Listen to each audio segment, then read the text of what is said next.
Charges flow ठीक। Q की इसको क्या कहते हैं क्वांटिटी ऑफ चार्ज, इसका सिंबल चार्ज को सी से रिप्रेजेंट करते हैं, इसकी यूनिट होती है थोड़ी चार्ज की यूनिट होती है कूलम्ब और कूलम्ब को रिप्रेजेंट करते हैं सी से और क्यू को रिप्रेजेंट करते हैं क्यू से। इसका मीन्स है क्वांटिटी ऑफ चार्ज दूसरे के पॉजिटिव चार्ज और negative charge. Positive charge upward जाता है, नेगेटिव चार्ज डाउनवर्ड नीचे की ओर आता है। इसको न्यूट्रल भी बोलते हैं, न्यूट्रल भी होता है।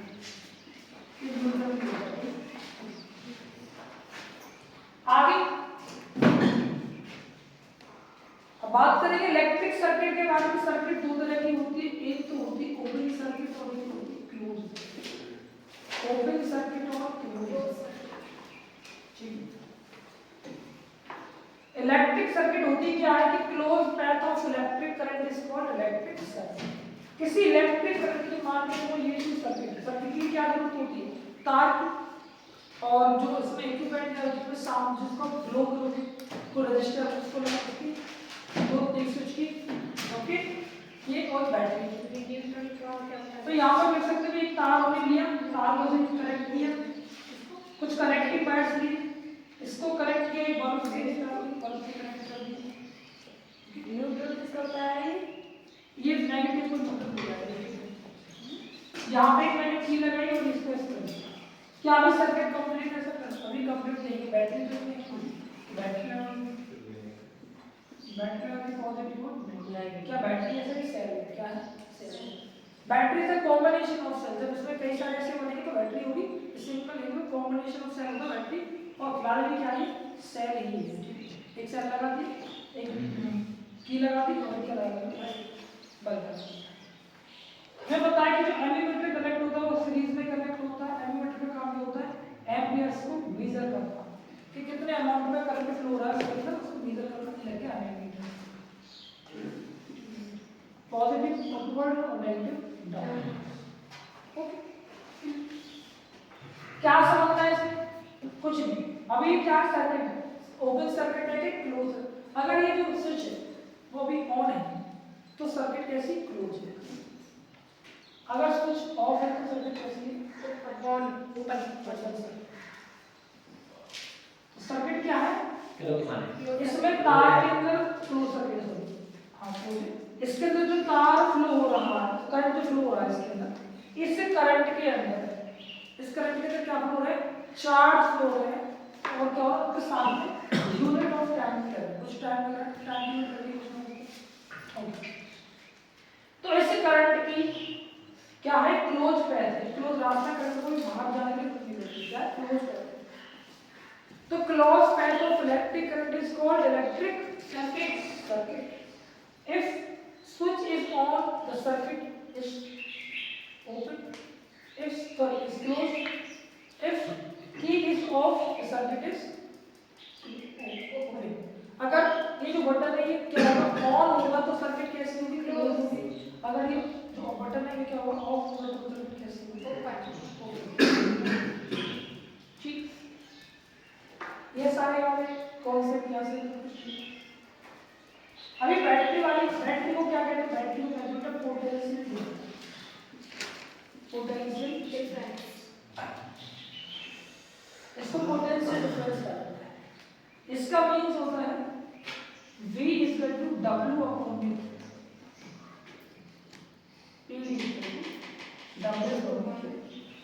Potential difference = W/V।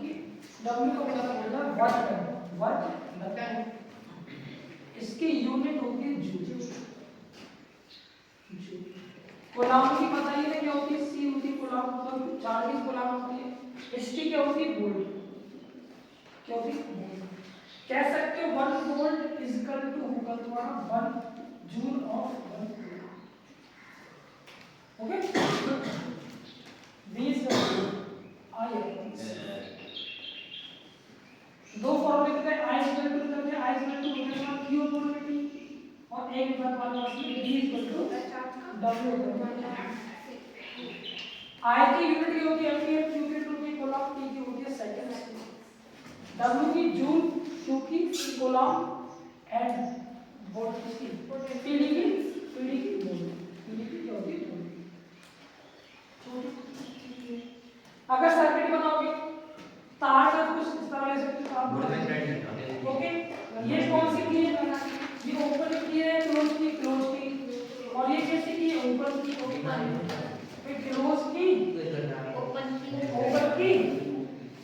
ओके, इसको दिखाते हैं कनेक्टिंग वायर, कनेक्टिंग वायर। ये कैसे की, ये रेजिस्टेंस, ये क्या है कनेक्टिंग वायर से, ये क्या है बल्ब लगा हुआ है, इलेक्ट्रिक बल्ब है। जैसा कि मैं देखो ये बन गया क्लोज, ये बन गया ओपन, ये बन गया बल्ब, ये बन गया कनेक्टिंग वायर से, ये बन गया हमारा register.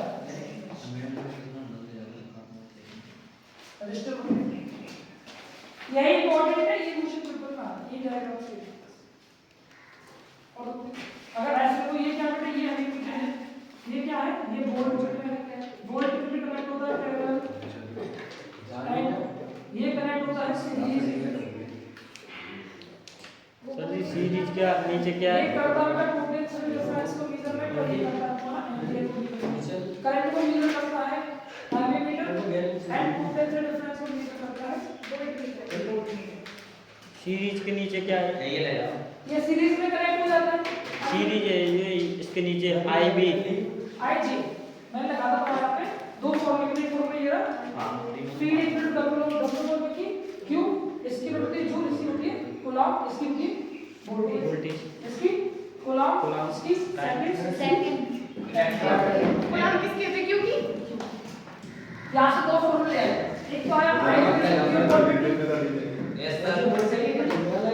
Electric current equal to electric charge upon time. हम कह सकते हैं 1 ampere equal to 1 coulomb upon में 1 जूल, टाइम की सेकंड, टाइम की सेकंड, ठीक है। PD इक्वल टू हो जाएगा W अपॉन में Q, मतलब हो सकता है 1V equal to 1 joule upon में 1 कूलॉम। यहाँ से फॉर्मूला अगर तुमको Q निकालना है तो W अपॉन में PD, अगर PD अगर W निकालना है तो PD इनटू Q, अगर तुमको Q निकालना है I इनटू T निकालोगे तो क्या हो जाएगा Q अपॉन में I।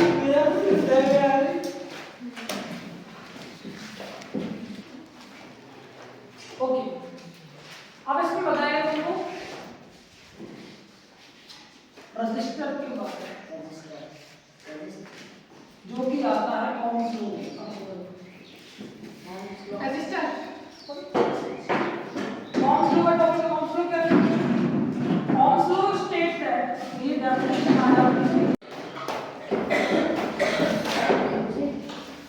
एक ही समझना है कि जब इलेक्ट्रिक करंट इंक्रीज होगा, जब करंट इंक्रीज होगा मतलब वोल्टेज भी इंक्रीज होगी। समझ में आ रहा है कि मैंने लिख दिया है potential difference is directly proportional to electric current, यानी इलेक्ट्रिक करंट डायरेक्टली प्रोपोर्शनल होता है, जिसका मींस होता है कि एक चीज अगर बढ़ती है दूसरी चीज बढ़ेगी ऑटोमेटिकली, क्यों डिपेंडेंट दोनों एक दूसरे पर, तो करंट बढ़ने पर क्या होगा, वोल्टेज भी बढ़ेगा। लेकिन जो इलेक्ट्रिक करंट है वो इनवर्सली प्रोपोर्शनल होता है रेजिस्टेंस का। अगर रेजिस्टेंस घटती है तो करंट बढ़ता है, और करंट घटता तो रेजिस्टेंस बढ़ती है, इनवर्सली प्रोपोर्शनल है ना, इनका रिलेशन आपस में कैसा है, ये तो वही रेजिस्टेंस करंट का इनवर्सली प्रोपोर्शनल है पर वोल्टेज का डायरेक्टली प्रोपोर्शनल है। ओम्स लॉ क्या होता है, V इक्वल टू I, हो गया form, I equal to V upon में R, तीन फॉर्म कर V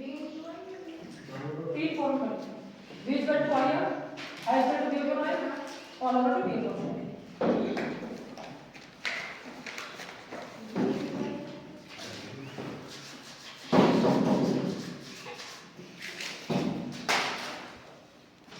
ये हो गया रजिस्टर का सिंबल।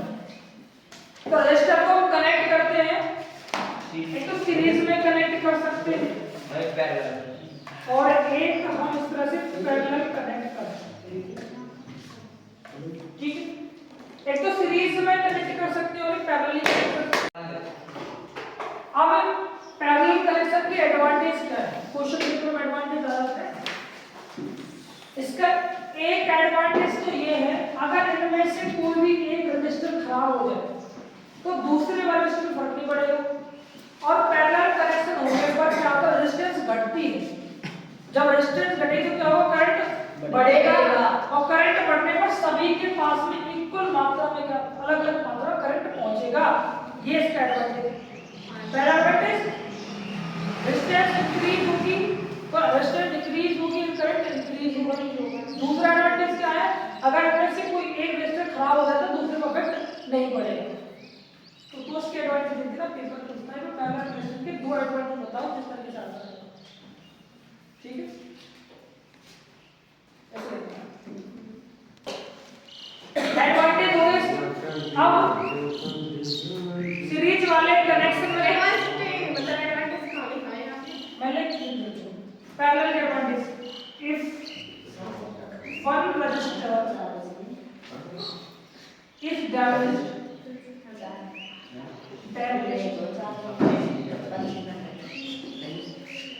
another resistor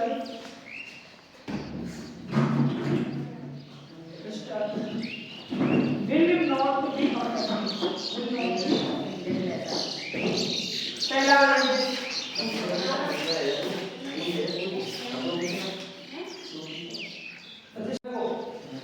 ये हो गए दो इसके एडवांटेज। क्लियर। अब सीरीज वाले कनेक्शन का इलेक्ट्रिक करंट तो सेम होता है, वोल्टेज डिफरेंट होती है, अलग अलग वोल्टेज होती है। किसकी? सीरीज वाले कनेक्शन की। Same current different voltage, different current same voltage, same voltage different current, different voltage same current. इसकी different voltage same current, same voltage different voltage. अब आज हमारे टॉपिक पे heating effect of electric heating effect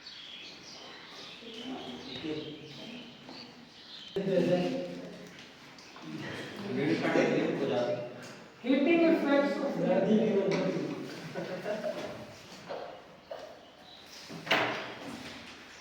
किसी wire में लगातार current के flow होने से क्या होती है, हीट जनरेट होती है, वो तार मेल्ट होने लगता है, उसी बोलते हैं heating effect of electric current.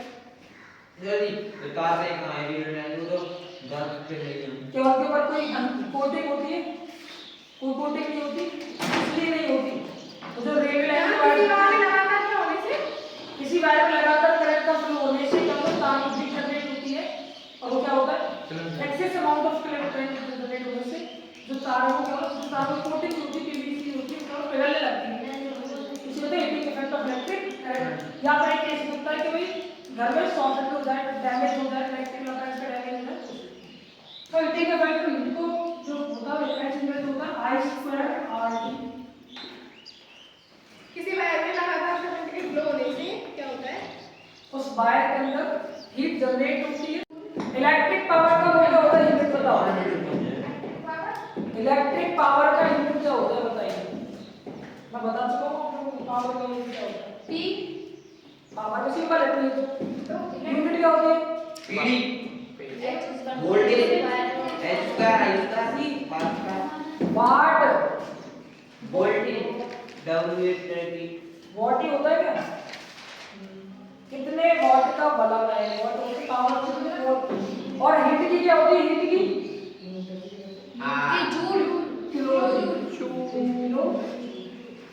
Kilo और 1 किलोवाट आवर इसका टोटल 1 किलोवाट होता है 1000 किलो जूल की हीट और इनको मल्टीप्लाई करोगे तो ये होगा 1 kilowatt hour. 1 kilowatt 1 kilowatt equal to 1000 heat. 1 kilowatt hour 1 kilowatt hour 1 kilowatt hour में कितनी हीट होती है, कितना हीट होती है, तो 1000 जूल की हीट होती है। है 3600 सेकेंड। सर इस बात को खत्म होगी